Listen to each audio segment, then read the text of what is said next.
Alright guys, I talked about Ouija Origin of Evil, which I love and think is so underrated and everybody should go see that movie.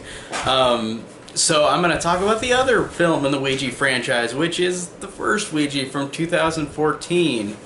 And man, this one, every time I watch it, it doesn't get worse. It stays the same how I feel about it, but it is bad. This one is bad. It's not the worst thing ever, but it is just really just cookie cutter horror movie that's really just so uninteresting and so uneventful. And I love the fact that Ouija Origin of Evil is fantastic, and it does a lot of things that it copies from this movie and makes it incredibly way better.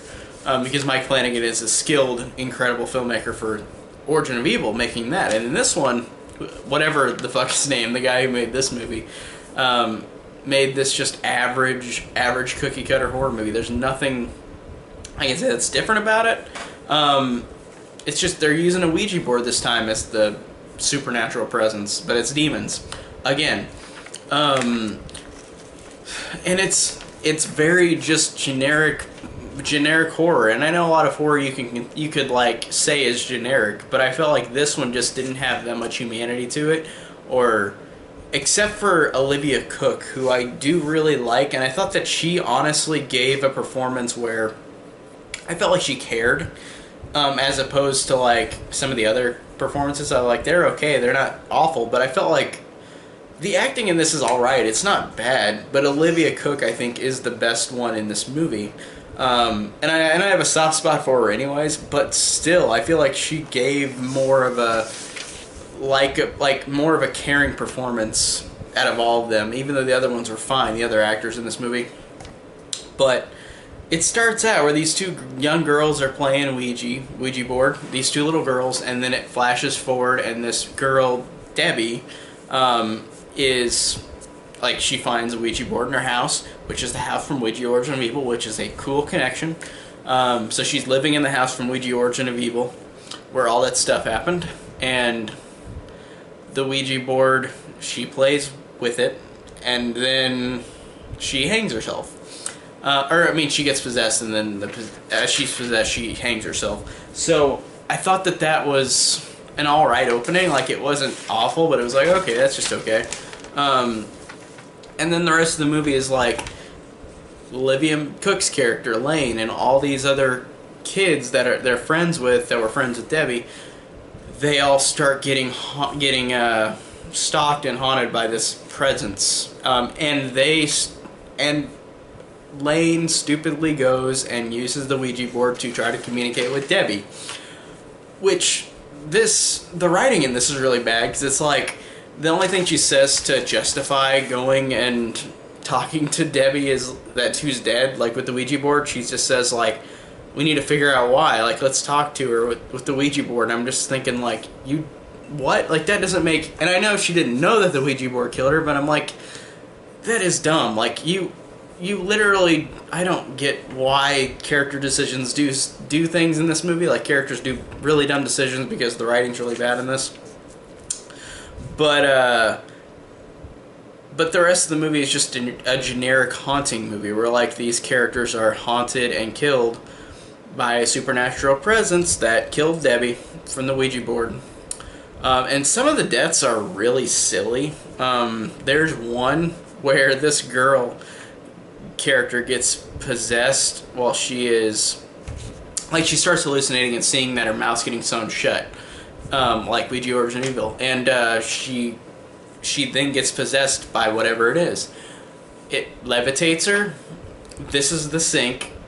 Her head's this top of my finger. She gets levitated up, slams her head on the sink and falls and dies, and I'm like, and then you see the shot of her eyes from not being possessed to being just her again. But that was a really unintentionally cheesy scene that the demon lifts her up, throws her down, and slams her head into the sink, and that's how she dies. That's really stupid, and just not really, like, it's not, like, it's trying to be a serious movie, and it's like that just tonally ruined it, because it's like, it's so unintentionally dumb. I'm like, no, don't do that. Don't do something like that. What are people going to think whenever they find her body? They're like, oh, did she die on accident because she slipped and fell? And I guess he did. I guess the demon did have water coming out of the bathtub, but it's like that looks like a break where you had to literally again have her be levitated up to knock her down. Like she couldn't have forcefully hit her head that hard on the sink just from that distance right there. I thought that was really just really stupid. Like why? So I didn't like that scene at all. Like I thought that was really silly. And again, the rest of the movie is just very generic haunting, where these characters are just encountering the demon. And the only thing that I find interesting about this movie, because it's so generic, is that I'm going to talk about the stuff that connects to Ouija Origin of Evil, even though that does it immensely better than this movie. I like that they did things, since this was the first one and Ouija Origin of Evil was a prequel, this came out first. I love that they did everything in Origin of Evil spectacularly better than this one. Like that girl who gets hung at the beginning, it's just like Ouija Origin of Evil, where I'm going to spoil that movie too, where Mikey gets hung. But it's scarier in that movie. And whenever this one character is talking to the Ouija board about, like, Debbie, and he's like, Debbie, we went to this place in the park, where did we go? And then like it responds, and then the guy's like, this board is lying, like, I never took her there. They do the same thing with Father Tom in Origin of Evil, where he tells Doris about his wife and her name, but he thinks about a name through his head, and she says that name, but that's not the right name. So I like that, even though it is a way better than in Origin of Evil than this one, I like that they did keep that same thing in Origin of Evil to this, like with the guy saying that he never took Debbie there, like the board's lying to us, and like how the girl got hung, like Mikey did in Origin of Evil. Or I do think that it's just okay with the family thing in this movie, where the family from Origin of Evil is in this. But the thing that's stupid is that, I mean, it's not stupid because I don't know how, like, I loved how they looked in Origin of Evil, the family characters in that movie, Doris, Lena, and Alice. Like, I thought they looked really better in this movie than this one, or better in Origin of Evil.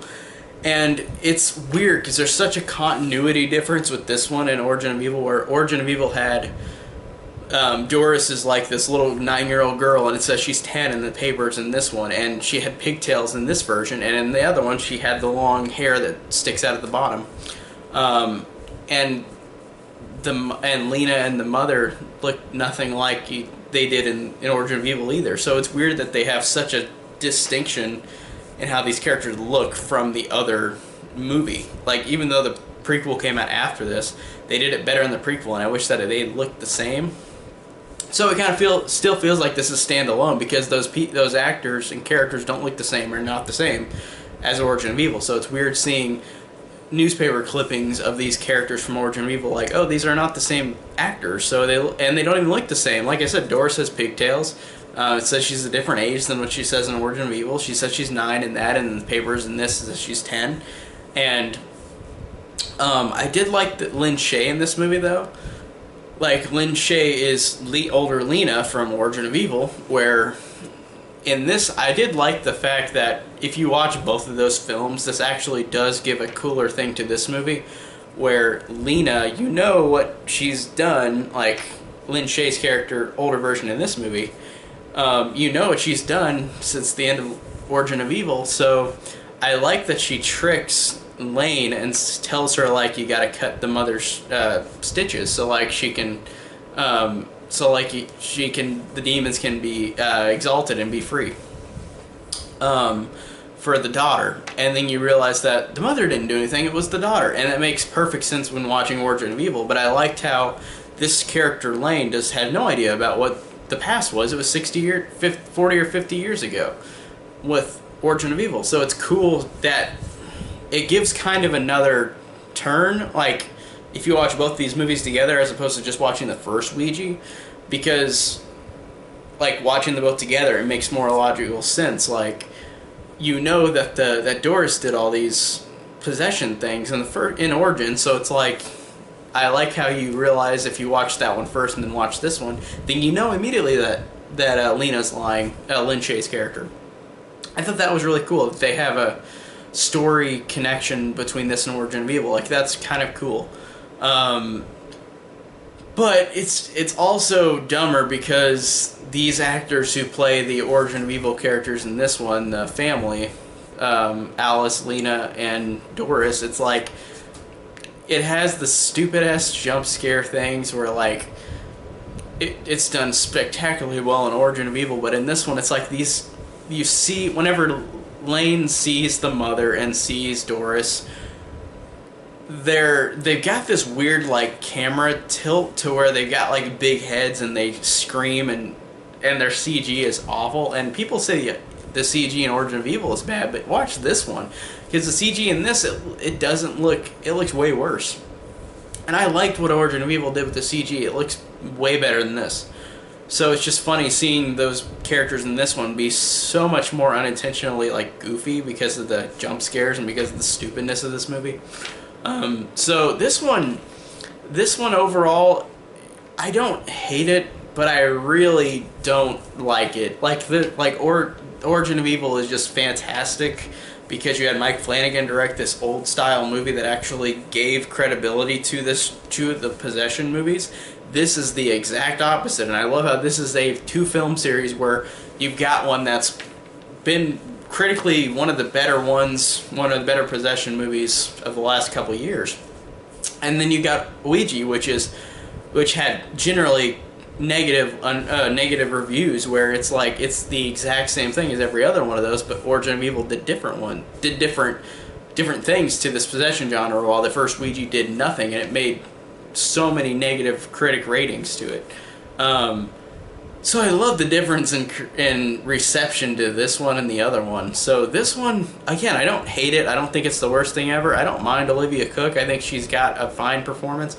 The other actors are fine. This movie's just unintentionally goofy and really boring because it is so generic. Like, generic is the term I will give this. It is just so bare bones genetic horror. Or generic horror, not genetic. Generic horror, where it's so much so just so generic that I just could not pay attention to this, and I kind of like just I've seen it before, so I barely was able to pay attention to this because it was just so boring again, as it was so generic and bland. So this one, again, don't hate it. It's just really incredibly generic with an alright main performance, but so generic. I didn't like it, but I didn't hate it. It just wasn't that good. So I really didn't like Ouija again rewatching it. So I don't feel like my mind will change, but as of now, Ouija, the first one, 2014 Ouija, is just pretty generic and forgettable.